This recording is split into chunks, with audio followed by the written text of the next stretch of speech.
So we're now ready to join all our squares.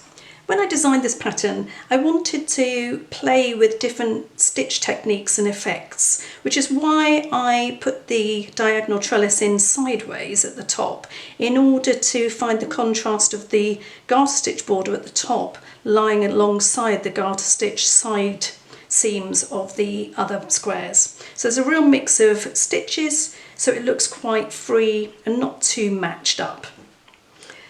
We've got different seams to join, two different types. We've got the edge to edge, which are these ones here, where you simply get your two squares, hold them right side together, and then just work and overstitch all along the seam.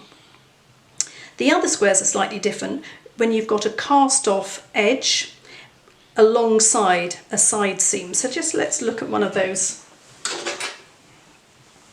Here we are. So I've got my diagonal trellis cast off edge here, and I'm going to sew it alongside the mock cable's side seam here. So put right to right, and then looking from the top, what I'm wanting to do is just take the outer loop of each stitch from the cast off edge. So I'm just putting my needle through the outer loop and then across to the other side. I'll do that again, outer loop and then across to the other side. Just need to make sure my corners are matched up.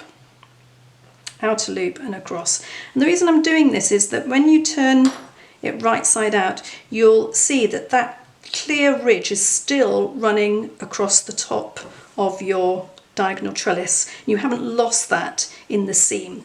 If you put your needle a little bit deeper and through the whole stitch instead of half the stitch, you would lose that effect going right across the top.